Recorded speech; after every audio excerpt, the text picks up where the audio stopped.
नमस्कार मंडळी. हा व्हिडिओ आहे शिवजयंतीचा. पण काही कामानिमित्त काही डिफिकल्टीजमुळं मला हा व्हिडिओ लवकर पोस्ट करता आलं नाही. त्याच्यामुळं थोडंसं वेळच झाला.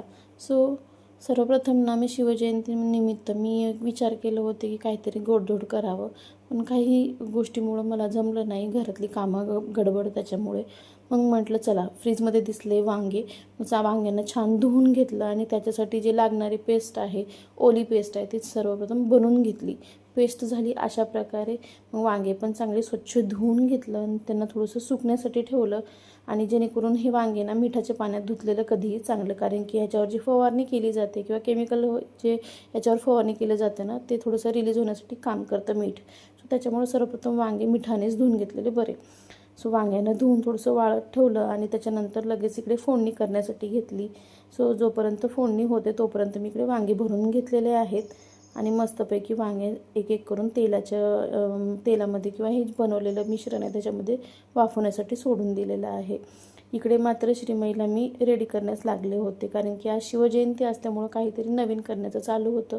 पण तिचं जे हे घातलेलं होतं ना, ते मागच्या वर्षी घेतलेलं होतं, त्याच्यामुळे हे तिला थोडंसं छोटंच होऊ लागलं होतं. तिला त्याच्यामध्ये खूप अनकम्फर्टेबल फील होत होतं. तर ठीक आहे, चला काही हरकत नाही, अर्धा पाऊण तास ती ॲडजस्ट करेल. सोबतच ती कोल्हापुरी घातली होती, ती पण तिला छोटी होऊ लागली होती आणि तिला चालता येत नव्हतं.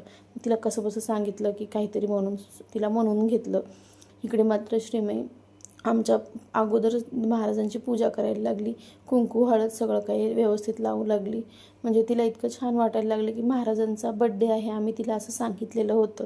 त्याच्यामुळे ती एवढी एक्साइटमेंट होते की तिला वाटलं की आम्ही लगेच केक पण मागवणार आहोत. मग त्या खुशीमध्ये ना ती एवढं सगळं करत आहे आमच्यासोबत. अशा महाराजांची पूजा म्हणजे काहीतरी वेगळंच चैतन्य घरामध्ये असतं, काहीतरी वेगळंच चैतन्य निर्माण झालेलं होतं. खूपच छान वाटलं. अशा प्रकारचं त्यांना प्रसाद बनवून घेतलेला होता शिऱ्याचा. इकडे पूजा सर्व झाल्यानंतर मात्र ना या दोघांचे फोटोशूट चालू होते. म्हणजे आमचे फोटो काढ हेच चालू होतं त्यांचं. काढून घेतलं. मग इकडे श्रीमईचे पण सोलो फोटो घेतलेले आहेत. खूप छान दिसत होती तशी श्रीमई. मग लगेच हे दोघांचं झालं. माझे तर फोटो काढण्यास मी काही तयारच नव्हते, कारण की मी काही इतकी तयार झाले नव्हते. घरच्या कामामध्ये सगळंच राहून गेलं होतं.